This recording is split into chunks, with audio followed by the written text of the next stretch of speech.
जय सिया राम सभी को। आज हम वाल्मीकि रामायण के बालकांड के अध्याय 17 की कहानी सुनेंगे। क्या आपने सोचा है कि वानरों की उत्पत्ति कैसे हुई थी? हम सब जानते हैं कि अलग अलग देवताओं के पुत्र थे वानर, लेकिन उनकी उत्पत्ति कैसे हुई थी और कौन से देवता का बेटा किस नाम से था, ये सब कुछ आज के अध्याय में हम लोग सुनेंगे। तो अध्याय 17 की कहानी कुछ इस प्रकार है कि जब भगवान विष्णु महाराज दशरथ के यहाँ गर्भ धारण हो गए, तो उसके बाद भगवान ब्रह्मा ने सभी देवी देवताओं को बुलाया और उनसे कहा कि हम सभी को अलग अलग रूपों में आकर प्रभु श्री राम की सहायता के लिए इस पृथ्वी पर जन्म लेना चाहिए।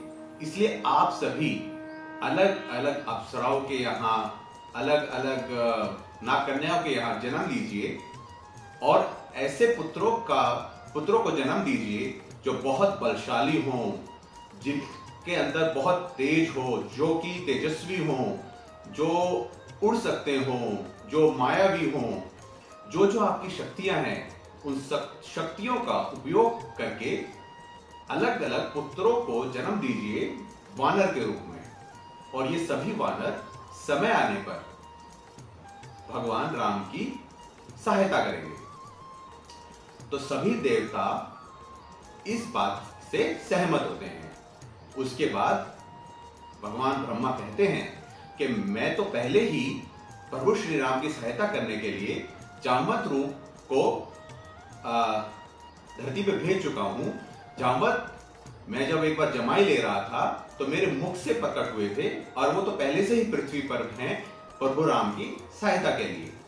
तो उनका ऐसा कहने पर सभी देवताओं ने अलग अलग अप्सराओं के यहाँ, नागकन्याओं के यहाँ जन्म लिया। जैसे कि देवताओं के जो राजा हैं इंद्र, उन्होंने वाली के रूप में पृथ्वी पर जन्म लिया, और वाली जो है वो बहुत ही विशाल था, महेंद्र पर्वत जितना विशाल। और सूर्य जो कि हमेशा चमकते रहते हैं, उन्होंने सुग्रीव के रूप में पृथ्वी पर एक वानर के रूप में जन्म लिया।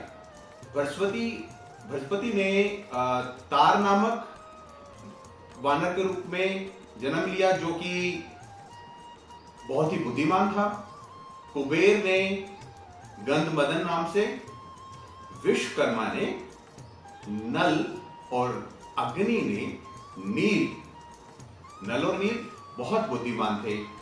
वरुण ने सुषे नाम से जन्म लिया, और वायु के पुत्र हुए हमारे भगवान हनुमान, जिनका शरीर वज्र के समान था और जिनकी गति गुरुड़ के समान थी। तो इन सभी वानरों ने, और इनके अलावा भी बाकी देवताओं ने वानर के रूप में इस पृथ्वी पर जन्म लिया, ताकि समय आने पर प्रभु श्री राम की सहायता की जा सके। और फिर क्योंकि देवताओं के राजा हैं इंद्र, तो वानर के राजा बने वली, और उनके भाई सुग्रीव उनके साथ इन सभी वानरों की रक्षा करते थे। और ये सभी वानर अलग अलग पहाड़ों पर रहकर अपने सही समय आने का इंतजार करने लगे, और इस प्रकार भगवान ब्रह्मा के कहने पर सभी देवताओं के पुत्रों ने वानर के रूप में जन्म लिया, ताकि सही समय आने पर प्रभु श्री राम की सहायता की जा सके। और ये सभी वानर बहुत ही ज्यादा बलशाली थे। कहा जाता है ये सभी के सभी पहाड़ों जितने बड़े थे। इनकी गति इतनी तेज थी कि ये उड़कर बादलों को भी पकड़ सकते थे। कोई भी बड़े से बड़ा पेड़ ऐसा ना था जिसे ये उखाड़ फेंक नहीं सकते थे। ये एक ही छलांग में बड़े बड़े समुद्रों को पार कर सकते थे। तो इन सभी शक्तियों के साथ इन सभी वानरों की उत्पत्ति हुई। तो आज का अध्याय यहां समाप्त होता है। हम आपके सामने रोज वाल्मीकि रामायण की कहानियां लेकर आ रहे हैं। और आप सबसे अनुरोध है कि आप हमारे पेज को फॉलो कीजिए, शेयर कीजिए और सुनते रहिए प्रभु राम की कहानी, भक्त मन्नू की जवानी।